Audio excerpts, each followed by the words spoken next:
Mi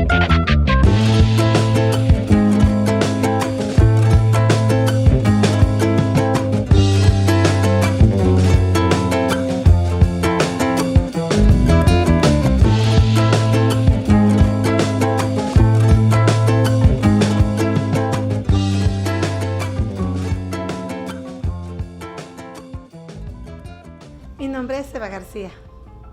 ¿Y dónde vive? Vivo aquí en Boyle Heights.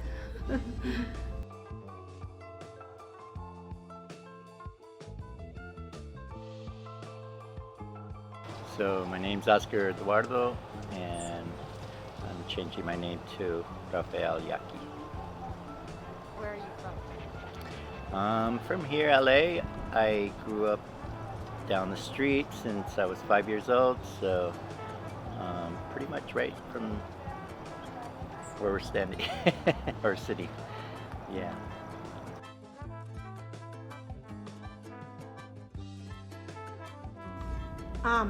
Primero que nada, yo me dedicaba solo a la lucha por la educación y porque sentía que es algo importante, porque tenía una sobrina que iba por track y la veía que batallaban mucho ella y mi sobrino. Después tuve hijos y fue como me involucré más. Luchamos por una aula para una escuela privada, bueno, charter, que muchos dicen que es privada, pero creo que es una alternativa también para la educación, y me involucraba mucho más en lo que es las escuelas porque creo que era lo importante, y ahí conocí a una persona que luchaba por la salud. I had this idea of putting the garden here for at least about 5 years before we actually put the garden, but I didn't know I was going to be the person to do it. I just thought it would be a good spot to put a garden, and I would just mention that this would be a good location for a garden to whoever was walking with me as we would walk past it or something. And so it germinated for about 5 years until I guess the right chemistry with the right person simultaneously created a spark, and then we birthed the garden in 2009, May of 2009. So this past Mother's Day would have been our 12th anniversary of the grand opening of the garden.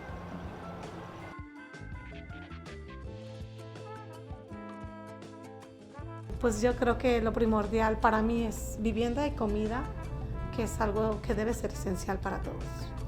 Y es por eso que me importa mucho. Y también lo de las tierras, ¿verdad? El fideicomiso, porque no nada más queremos construir viviendas, sino queremos tener tierras para poder tener comida orgánica, porque en nuestras áreas de nuestra gente, de las comunidades pobres, porque somos muchos, pero no tenemos esa economía para poder comer cosas orgánicas o saludables. Y va todo de la mano para mí. I have a sister who stopped a major development across the street. It took her 6 years to battle the city, and she won in the end. Her and a couple other really dedicated community members. So there's David and Goliath stories. There's, that's not my style. I'm not going to put 6 years into, just that kind of really grinding kind of, but some people are, as I said, my sister did. My way of approaching it was to do something more on the proactive side, which is do something I want to see more of and work on that spectrum. So the garden to me was happening at the same time she was fighting that development, and had to walk a tight rope with the city because this is city property, and we were I was actually my co-founder was on the neighborhood council, and she had to verbally say where she stood personally on the issue of the development, while at the same time asking the city let us have this stamp of property so we could put a little community garden. So there were politics involved, and you got to walk a tightrope, and we were able to do it. We've been here. It's affected a lot of people in a positive way. I can't even tell you the countless amount of people that have been through here, and relationships built. It's a different way of building community. It hasn't been easy. I'm the last of our original group of 6 neighbors that started the garden. I didn't think I'd be here 12 years later.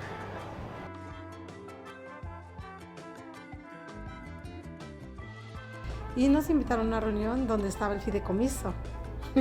Y ese día fue chistoso porque quedé atrapada porque me encantó la alternativa y todo lo que estaban hablando de cómo tener una vivienda, no nada más para vivienda, sino también como comunidades de color. Nosotros no tenemos la oportunidad de tener una tierra para tener comida, ¿cómo se llama? Orgánica. Y todo lo que estaba una muchacha que se llama Vanessa Guzmán tocando guitarra y todos hicimos un corrido de qué es lo que queríamos en vivienda y cómo es que ha venido el desplazamiento.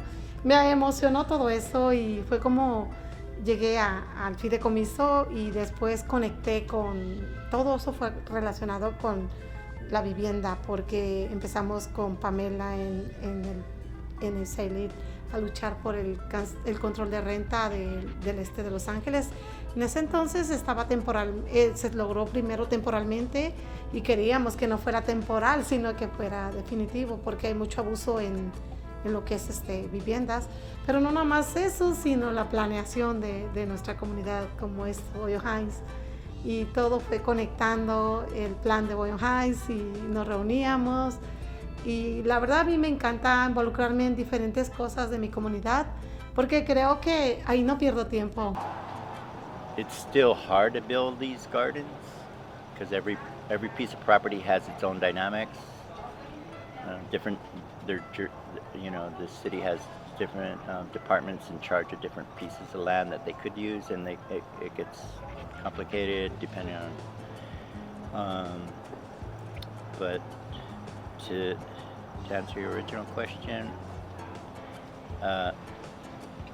there's a community gardener. She's recent here. She's part of the tenants' rights group, and she has her meetings here every Friday. You're welcome to come and videotape them and hear they're really good, doing some real important work. So I think it's just like there's not just one answer. Just kind of like this was my particular inclination to just bring more nature into right in the middle of the city, and whoever gravitates towards that, hopefully get something out of it. Not everybody does, but they enjoy it maybe just being here. They don't necessarily want to garden.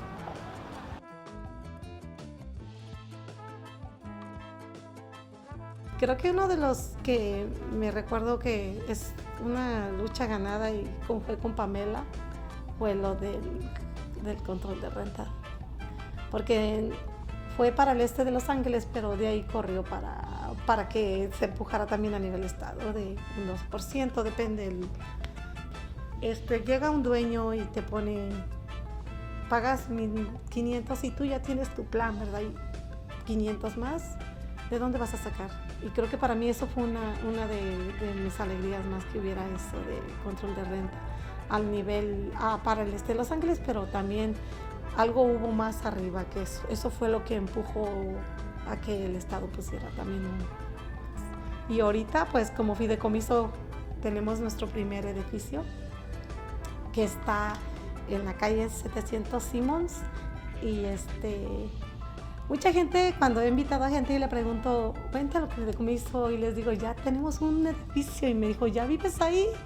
Y les digo, no vivo ahí, pero ¿sabes cuál es mi satisfacción? Es que esas personas que viven ahí van a ser protegidas. El punto que a lo mejor en un futuro sean los dueños de esos apartamentos, ese es el punto. Y esa es la misión y visión del fideicomiso. Quizás yo no viva en esos edificios, pero sé que esa gente está protegida y es una parte de ayudarnos y hacer comunidad, protegernos unos a los otros. Y eso para mí fue una alegría muy grande. Tengo unos compañeros muy luchones que han hecho mucho trabajo también con esto para que pudiéramos tener ese recurso, una coalición de fideicomisos a nivel estatal. Y eso fue que se organizaron los fideicomisos en conexión y luchamos para que nos dieran un recurso y compráramos nuestro primer edificio. Garden's probably been the most, for me, the most personal thing because it's like I envisioned it, I designed it, I built it, and I maintained it. And it's not the garden itself, it's the people, it's the relationships. Yeah, so, you know, I got friends from kindergarten that come by and they can't believe I'm still here. When are you gonna leave that place? But the people keep you here. There's a lot of good stuff here. Small, but different people come and they show you different stuff they grow from their cultures and stuff like that. So it's very educational and stuff like that. The amaranth, I didn't know this was edible until like 6 or 7 years ago. And then we've built a relationship with a group that brings Guatemalan farmers here, and they brought this back into, reintroduced this back into their culture. And it's a superfood that hardly anybody knows about. And it grows wild. And so the garden is just constantly educating, you know. It's 12 years into this, you would think, you know a lot, but it's just constantly surprising how much stuff we don't know. And that's, to me, that's part of the question about gentrification. It's just resilience and you know, staying grounded and things I think that are like, you know, in time will reveal what's true, what's real. And I just have that kind of attitude where you got to be patient and just let things play out, and you know, what's real will come to the surface. Pero por mi comunidad haría todo. Y después de mis hijos creo que todo lo que sea para ayudar a mi comunidad podría darlo todo.